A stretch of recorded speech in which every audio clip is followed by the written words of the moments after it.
Just time I say, I was senior my own thing about me. Did you know? I know about that. What is she about that? I don't have a privilege. I do hello to the Thailand and say to me, thank you for do high. Just tonight I say you, who in supper about topic side. Mahina like familiar to the topic is the side the Great Commission. Sometimes katibo lang khaibo chu langa ni khiam sam the. Just abu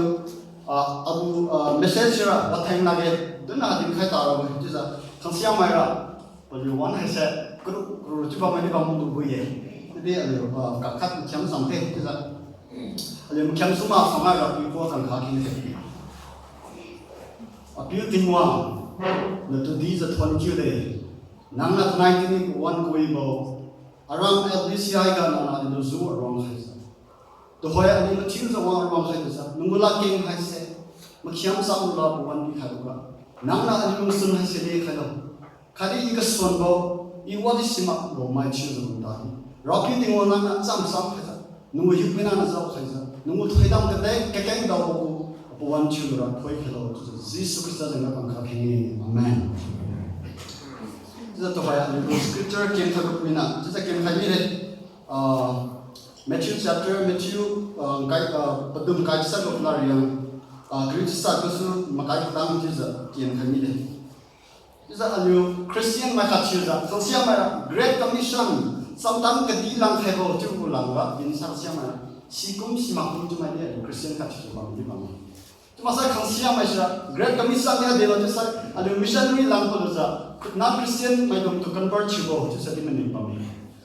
so siya mara out of 100% ga 30% kumra Great Commission to ramba hai se ni sin san di pa men chu ta dai ani ku ga ha Great Commission to se de lo samtam ke di bo lang khai bo chu ku lam se de lo chu za remind chu plan ke ani cham sam ke di bo chu za ha Great Commission hai se rabbi Jesus Christana pana sai za ring sulan ni bo non do hai pana nam hai ring sulan ni bo ring sulan no za pana tinggen ta ra bosonga ba piu kolam ta ra bosonga o ho mai ka mai kham kriu khat ne na bikum sa ko context na usne sma kham kriu khat se Galilee ro nam ta za haji za siga ta lo za ta lo za siga ta dinga siga ko ho mai ka din khai bo la tinge za na bla yang risa ta pisa jisu ni wang je priu ko dine tinggen lam di gati pom tang hi na akhuga pi khai ni de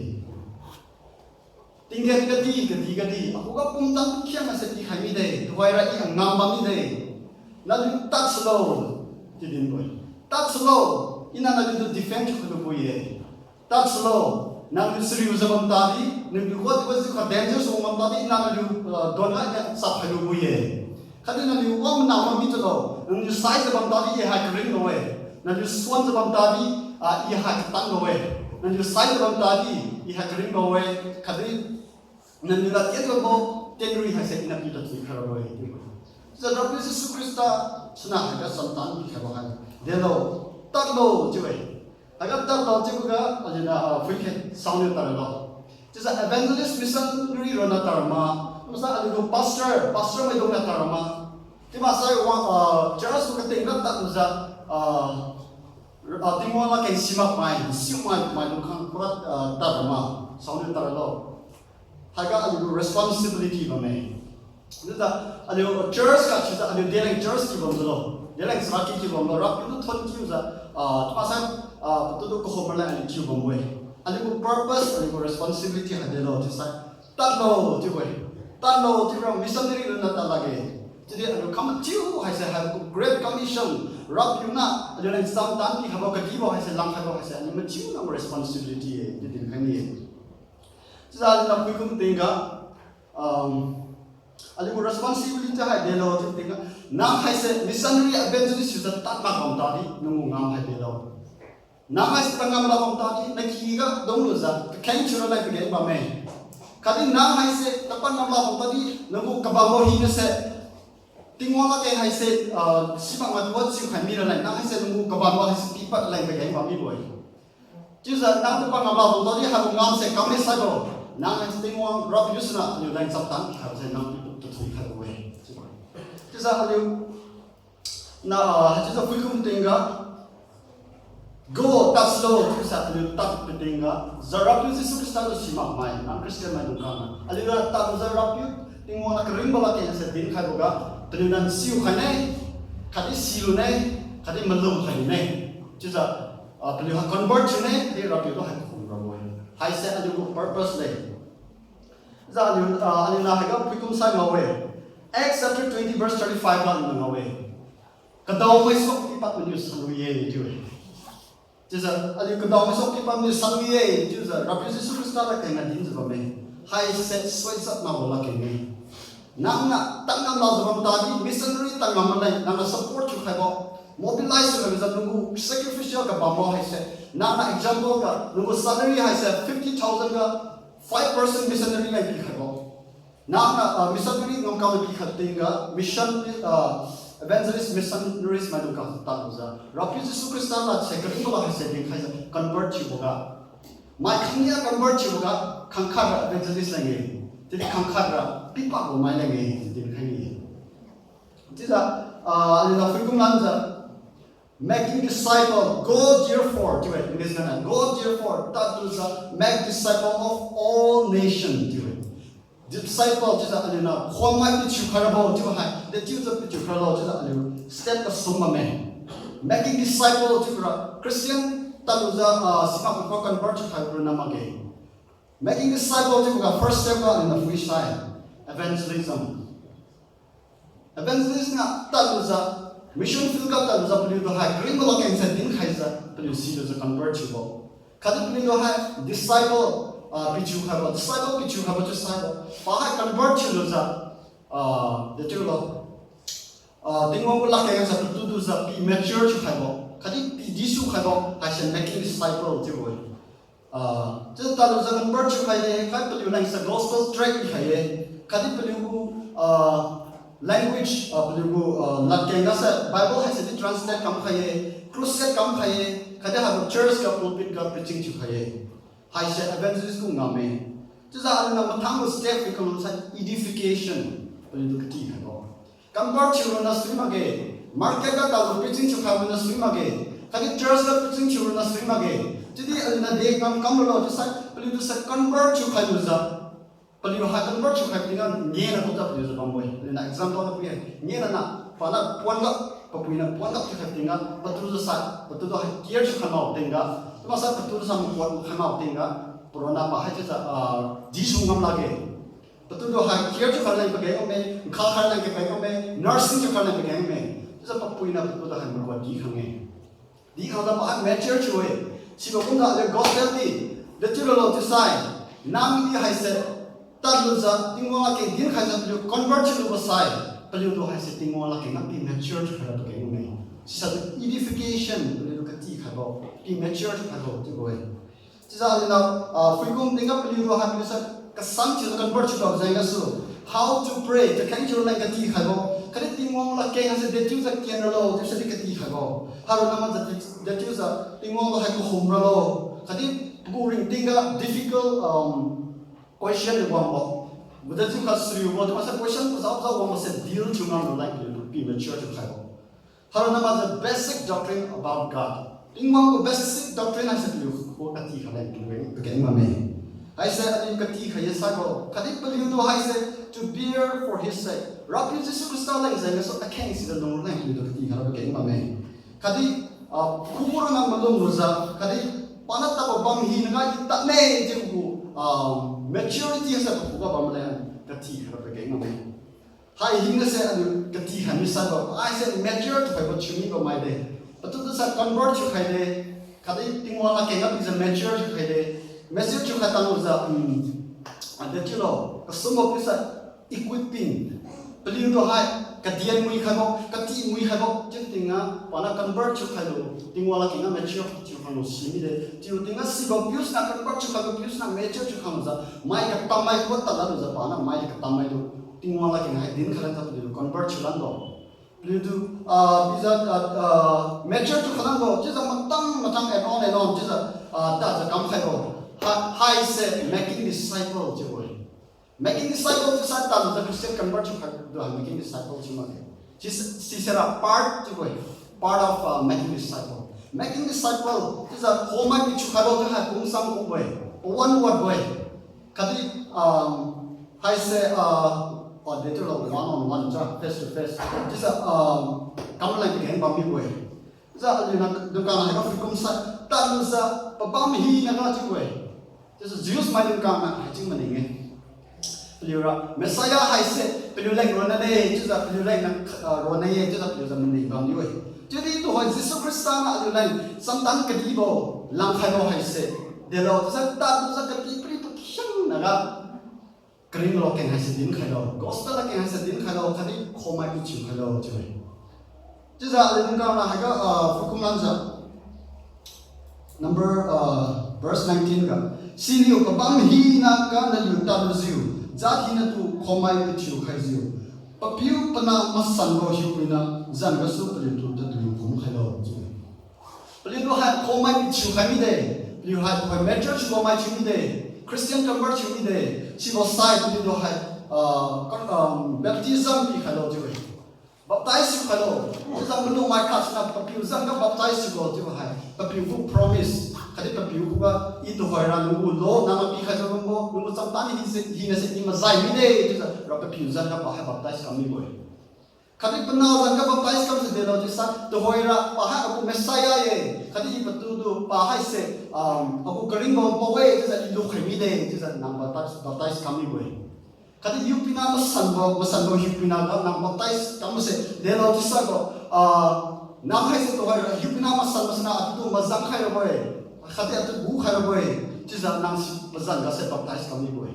za le ka ra Jesus Christ hai aring tinga pa hai kering mo de kadi pa hai abu personal savior de tu silo za baptize kamu se it's a symbol of declaration तो है वो इधर क्यों मैं चिमी दे जैसा तो symbol है से declare चिबो है ना baptize कम से जैसा ना है का फिर कुछ ना next verse का फिर कभी ये ना जो कुका पी खाई वो चंतान ही ने से मज़ाया कभी खाई बिलो चिचिर जो फिर लो सेकेंड तो वो कतान ये ना जो मज़ांग खाई बिले इना होमाय काम को जिसु क्रिस्ताना जैसा दिन का बोला के इना ना जो कुका pure like some tan pi khado hi na se pali ku ka ta chu kati khado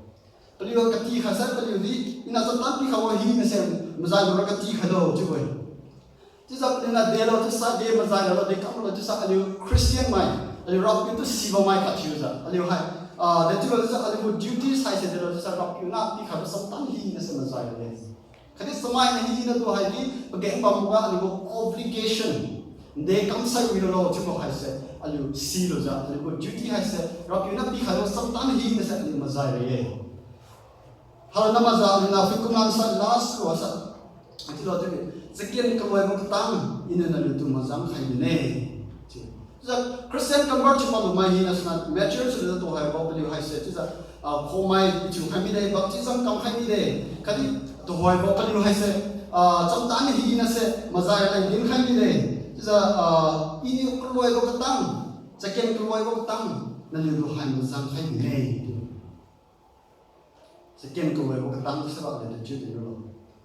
alu do hai pa wa ma sang na ga ma sang khai ne nang sri bo on ta di ti ma san nang hai se discourage chu da bam ta di na tu comfort chu khara bo nu ko tiang ka ngam kam hi na hai se ina pi ta thu khara bo kadi ina na do na pe ke ma mi hi se supply chu khara bo na ka second ko bo ta ni na na li du ha chu sa ma sang khai bi ro bo chu sa ha sa san bo la ki ni chu sa na making disciple chu sa predicate de la chu sa proclaiming gospel, teaching, training, discipling. Just a gospel like I said, didn't have a kati have just a discipling to have a little high, common to have mentoring, car have a little guide to have a high set little game on me boy. Convert to have a she has said,